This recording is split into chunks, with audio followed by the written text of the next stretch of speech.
Hey, welcome to Crossroads. Multiple states, as we're speaking, they're sending National Guards troops to Texas, and the local government there is actually acting in open defiance against the Biden administration by, guess what? Well, defending its own border with Mexico, because the Biden administration is not doing this. On the contrary, the Biden administration is ordering Border Patrol to go there, remove the border barriers, and to continue facilitating the mass illegal immigration into the United States. And notably, as this happens, Congress is negotiating a border security deal. Now, let me show you what's been happening because there's been a lot of noise about it. This is Texas Attorney General Ken Paxton, an official announcement.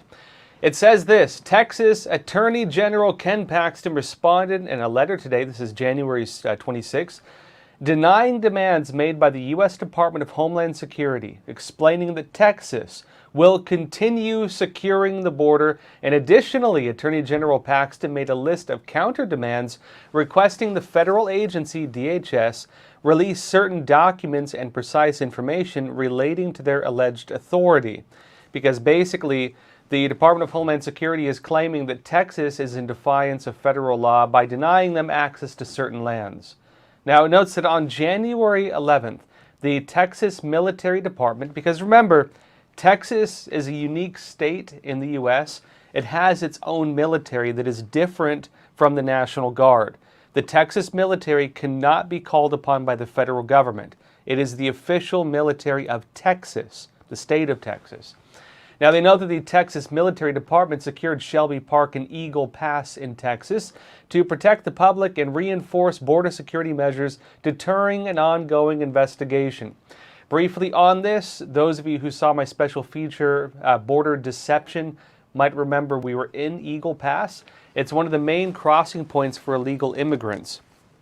And of course, what the Texas military did was they secured Eagle Pass. They've begun putting in place border measures, barbed wire fences. They've been putting different buoys in the water to make it so illegal aliens cannot enter the United States. And at the same time, Texas, under Governor Abbott, has passed new laws that make it so that if a person illegally enters Texas from another country, it is a crime under Texas law. By doing this, they've made it so that Texas can enforce the border security because they say the Biden administration, the federal government, which is normally responsible for that, is delinquent in its duties. And I'd say even beyond delinquent in its duties, the Biden administration is actually facilitating illegal activity. Now, they continue by noting that inexplicably, the DHS, Department of Homeland Security, alleged that such law enforcement actions, if they secure their own border, the federal government is saying that that is unlawful and demanded that Texas cease and desist. They filed a lawsuit, its activities to secure the park. Now, they note that on January 17, Attorney General Ken Paxton rejected DHS's claims, Department of Homeland Security, detailing how the agency misstated both the facts and the law, by their own interpretation, of course. And it said DHS then sent another letter demanding that Texas tear down all obstructions on the property, open the border to illegal aliens, and surrender Shelby Park. In other words, the Biden administration, while claiming that it does not support open borders, is actually filing lawsuits and taking actions against the state of Texas because Texas is trying to fulfill the duties the federal government is not. And what the Biden administration is now doing is ordering Border Patrol to go there and rather than help secure the border, which they've been pretending to do, rather than secure the border, they want to go there and tear down the barriers so that illegal aliens can continue crossing at this location. Now, a bit more on this. Texas Attorney General Ken Paxton himself went on Twitter, now known as X, and he said this. He said, "Today I am denied the Biden administration's unfounded request and issued counter demands.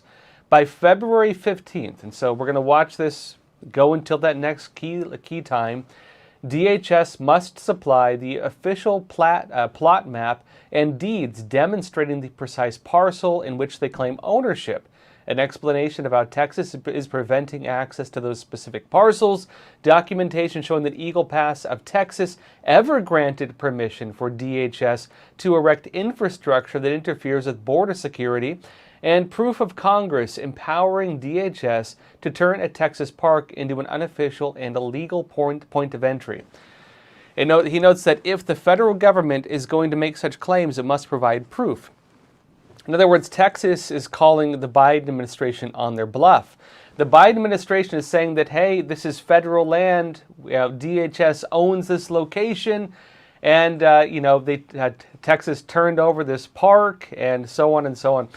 And Texas is saying, well, show us the evidence that we ever handed that over to you. Show us the evidence we ever signed over a part of Texas to the federal government. You could say maybe the Federal Lands Act or other acts that allow them to do things like this.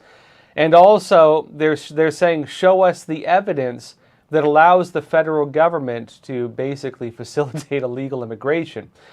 They're forcing the Biden administration to basically admit that they've been facilitating mass illegal immigration into the United States. This is going to be important for the national debate because remember, while New York is going bankrupt and California is going bankrupt and Chicago is going bankrupt because they have to house and feed and take care of the literal hundreds of thousands of illegal immigrants flooding into the U.S. every single month, they're blaming Texas for this. Now, each state, of course, are not dealing with the full numbers, but, of course, Texas and other states that have to deal with this are facing those hundreds of thousands.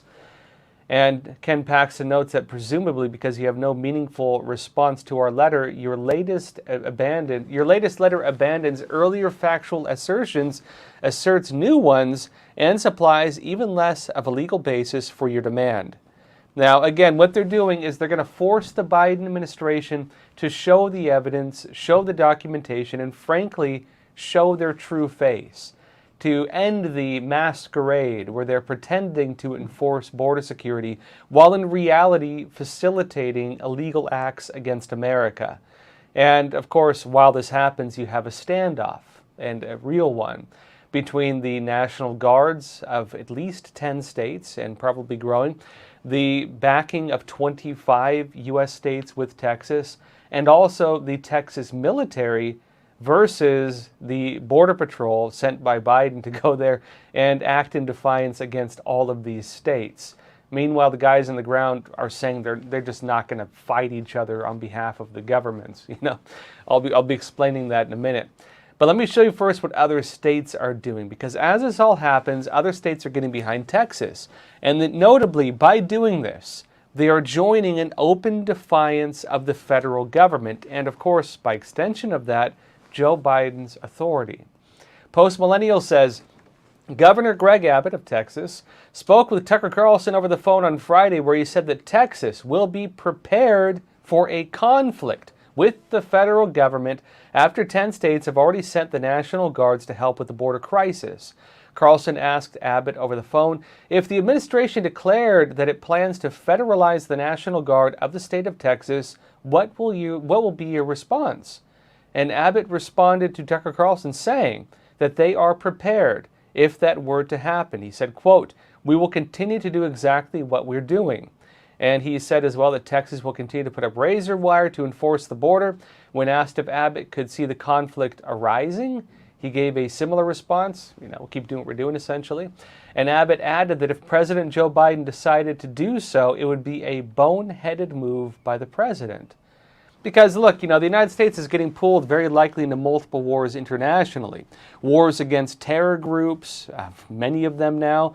Possible war against China, possible war with North Korea, possible war with Russia. In fact, we're now deploying nuclear warheads to the United Kingdom to deter Russia and Iran. And as all this happens, what's Biden's focus? Allow mass illegal immigration to the United States, unvetted individuals, open a path for potential terrorists to infiltrate the U.S. during an international conflict, and of course, while this is happening, punish and even threaten American states for filling the gap that the federal government is refusing to fill. While the federal government is delinquent in its duties, one of its sole duties, technically, is to secure the borders of the United States, and while they're doing the opposite of that, states trying to fulfill that role are being punished and even threatened. Now, this goes a little further, too, because they're talking about the president's ability to federalize the National Guard, to call up the National Guard. Briefly, the United States is a very unique country. Every state technically has its own government. You have the mayors and you have the governor. The governor is like the president or prime minister of a normal-sized country. And then, of course, each state also has its National Guard, its own military. And so every state has the full capabilities to defend itself militarily, to govern itself, and so on. What is different about the United States is that we're a republic of states, the United States of America, 50 states.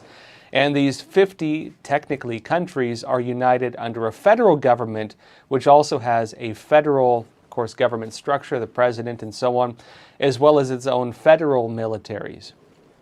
Given this, the president can call upon the state militaries, the National Guard, in the case of a major conflict. This used to not be the case. There have been some legal changes over the many years of this country that have allowed that to happen. But there are some legal challenges on whether Biden could do that in Texas. And so this taking place in Texas is a very unique situation because Texas, rather than the normal National Guard, they have the Texas military, a state military that is not beholden to the federal government. Texas, of course, is a very unique state in many regards because of the way it joined the Union. And so, even if Biden were to take these moves and federalize the National Guard, it would not actually stop Texas. And that's where this would be very hard for Joe Biden. Now, look, of course, this is sparking rumors of a new civil war. And I'll be talking about that and the possibility of a showdown between the National Guard and Border Patrol. But we're talking about that only on Epoch TV. So come join us on EpochTV.com, Epoch TV. I'll also be diving into how Biden is blaming Congress for blocking border security. Get ready, folks. Before we get into that, though, Epoch TV has extensively covered the border issue. Again, I myself went there. I went to the Mexico side and the U.S. side, Eagle Pass, where this whole conflict is happening now. And we made a special episode called Border Deception, where we exposed how the U.S. government, the Biden administration, is working hand in glove with the United Nations to, well, just destroy America's border security. This is actually a coordinated effort. We expose that in that special feature. We also have a full-length documentary called The Gotaways, The Hidden Border Crisis. If you want to find out more what's happening on the border, be sure to watch these two specials only on Epoch TV. Link to those in the description below. And for those on YouTube, Twitter, Facebook, this is your opportunity to jump over to Epoch TV with us. And, of course, see the rest of the episode. We'll be talking more about this and also going into questions. Experts agree. One of the best ways to protect against financial uncertainty is to diversify your portfolio. Learn how physical gold and silver can secure your retirement funds from today's economic challenges. With a gold IRA from American Hartford Gold, you can safeguard your wealth with no penalties or taxes when you transfer your current qualifying retirement accounts. Call now and our precious metals specialists will send you a free information kit, no cost or obligation. American Hartford Gold, a trusted industry leader with an A+ from the Better Business Bureau, has a 5-star rating from thousands of happy clients. Whether you are getting physical precious metals in a gold IRA or delivered to your doorstep, we offer only the highest quality gold and silver. For your peace of mind, we also offer a no-fee buyback commitment, a low price guarantee, along with free shipping and free insurance. So don't wait. Call the number on your screen today and secure your financial future.